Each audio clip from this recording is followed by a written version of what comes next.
Hi guys, I am Meenakshi. और आप सब कैसे हैं? आशा करती हूँ सभी घर पर हैं, स्वस्थ हैं और हेल्दी हैं। दोस्तों, अच्छा सुनते हैं और अच्छा सीखते हैं। अच्छा सुनेंगे और अच्छा सीखेंगे तो जीवन में बहुत कुछ अच्छा करेंगे। आज इसी सीरीज़ के साथ मैं आप लोगों को जो नई सीरीज़ लेके आई हूँ उसमें है संतुष्टि। अगर हमारे जीवन में संतुष्टि है तो दोस्तों खुशियाँ अपने आप आ जाती हैं, और अगर हमारे जीवन में हैप्पीनेस है तो संतुष्टि भी होगी। आज इसी से रिलेटेड एक कहानी आप लोगों के सामने लेके आई हूँ। ये कहानी एक किसान की है जो अफ्रीका में रहता था। वो उसका नाम था आफीज़। आफीज़ अफ्रीका में रहता था और वो बहुत ही संतुष्ट और खुश था। संतुष्ट इसलिए था कि वो खुश था, और खुश इसलिए था कि उसके जीवन में संतुष्टि थी। दोनों चीज़ उसके जीवन में भरीपूर था।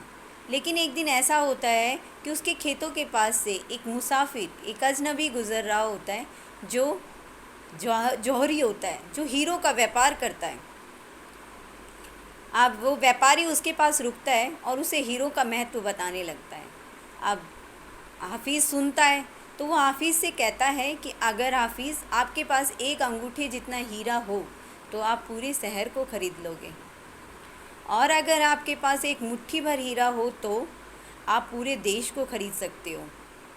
अब हाफिज़ को ये बात समझ में आ जाती है और वो मुसाफिर वहाँ से ये सब महत्व बताकर चला जाता है। अब इस तरह से क्या होता है कि हाफिज़ असंतुष्ट हो जाता है। अब उसके जीवन में संतुष्टि ख़त्म हो जाती है, और संतुष्टि ख़त्म हो जाती है तो वो खुश रहना भी बंद हो जाता है। अब वो सोचता है कि मैं कैसे हीरे को खोजूं, कहाँ खोजूं, हीरा कहाँ होगा। अब उसके दिन प्रतिदिन यही दिमाग में चलता रहता है। तो एक दिन वो सोचता है कि मैं ना घर बैठे तो नहीं खोज पाऊँगा, तो मैं अपने खेतों को बेचकर अपने बच्चों को कुछ पैसे, उनका जीवनचर्या चलाकर देकर और हीरे की तलाश में चलता हूँ। अब वो इस तरह से ही करता है, अपने खेतों को बेच देता है और बच्चों के जीवन यापन के लिए कुछ पैसे देकर चला जाता है और हीरे की तलाश में निकल पड़ता है। अब हीरे की तलाश में वो पूरा अफ्रीका ढूंढता है, लेकिन उसे कुछ भी नहीं मिलता। अब वो अफ्रीका से घूमते घूमते पहुंचता है यूरोप। अब वो यूरोप में भी पूरा यूरोप में ढूंढता है, हीरे की खोज करता है, लेकिन हीरा वहाँ भी उसे नहीं मिलता। लेकिन अब वो तीसरी जगह जाता है, स्पेन देश में पहुंचता है, वहाँ ढूंढता है। लेकिन वो पहुंचते पहुंचते वहाँ पे कुछ समय रहने के बाद उसकी आर्थिक, मानसिक और शारीरिक स्थिति बिल्कुल ही ख़राब हो गई थी। अब वो तन, मन और धन से हार चुका था। इसीलिए वो बैरसिलो नदी में जाकर अपनी जान दे देता है। इट मीन्स आत्महत्या कर लेता है, सुसाइड कर लेता है, क्योंकि वो हिम्मत हार चुका होता है। अब क्या होता है कि हाफिज़ ने जिसको खेत बेचे होते हैं, एक दिन वही व्यक्ति अपने खेतों को जोत रहा होता है, तो उसे दूर से कुछ चमकती हुई चीज़ नज़र आती है। तो वो उसके पास जाता है और देखता है कि बहुत ही चमक रहा होता है, लेकिन उसे उसका महत्व नहीं पता होता है। वो सोचता है कि घर में रोशनी नहीं है, इसको अगर घर में ले जाऊंगा तो घर में रोशनी आ जाएगी। तो वो उस पत्थर को उठाकर अपनी, जो उसके खेतों के पास कुटिया होती है, उसमें ले जाता है और सामने रख देता है, जिससे पूरी कुटिया जगमगा उठती है। अब वही मुसाफिर जो उस दिन आया था, वही मुसाफिर फिर से वहीं से लौट रहा होता है।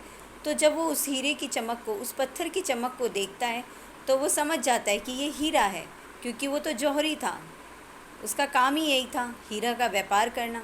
अब वो उस से पूछता है, क्या आफिज़ लौट गया? तो वो कहता है, नहीं, आफिज़ को तो बहुत साल हो गए, उन्होंने अपनी ये खेत मुझे बेच दिए थे और मैं नया इसका ख़रीदार हूँ। आप बताइए, आपको कैसे आना हुआ? तो वो बताते हैं कि आफिज़ को मैंने हीरो के बारे में बताया था, मैं सोचा आफिज़ लौट गया है।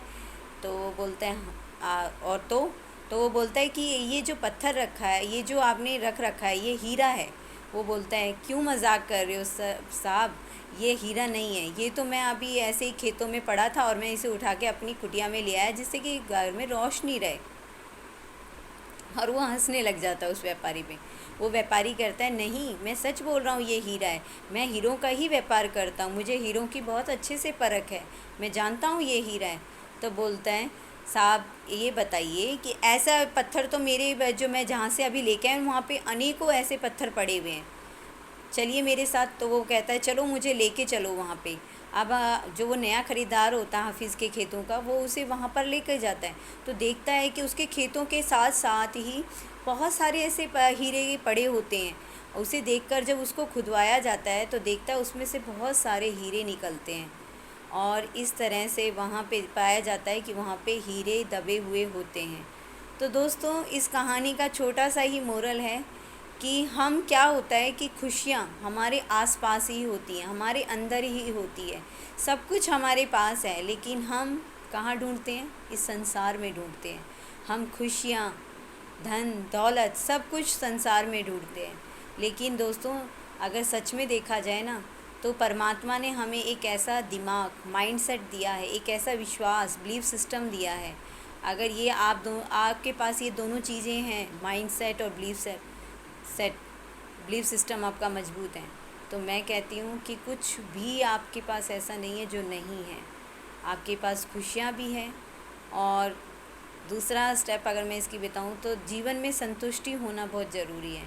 अगर आपके जीवन में संतुष्टि नहीं है तो आपके जीवन में कितना ही कुछ आ जाए, आप कभी भी उस चीज़ को खुशियाँ महसूस नहीं कर पाओगे। आपके पास पैसे की कमी हो सकती है, लेकिन अगर संतुष्टि है तो उस पैसे की कमी में भी आप मुस्कुराना सीख जाएंगे। और मैंने ऐसे ऐसे लोगों को देखा है, हम लोगों ने भी देखा है कि इतना पैसा होता है, इतना सब कुछ होने के बावजूद भी वो खुश नहीं होते। क्यों? क्योंकि जीवन में संतुष्टि नहीं है। कभी रिश्तों को लेकर नहीं है, तो कभी पैसों को लेकर नहीं है, तो कभी अपने जीवन को लेकर नहीं है। तो जीवन में जैसा है उसको संतुष्टि से जिएं और हैप्पीनेस के साथ जिएं। Thank you so much.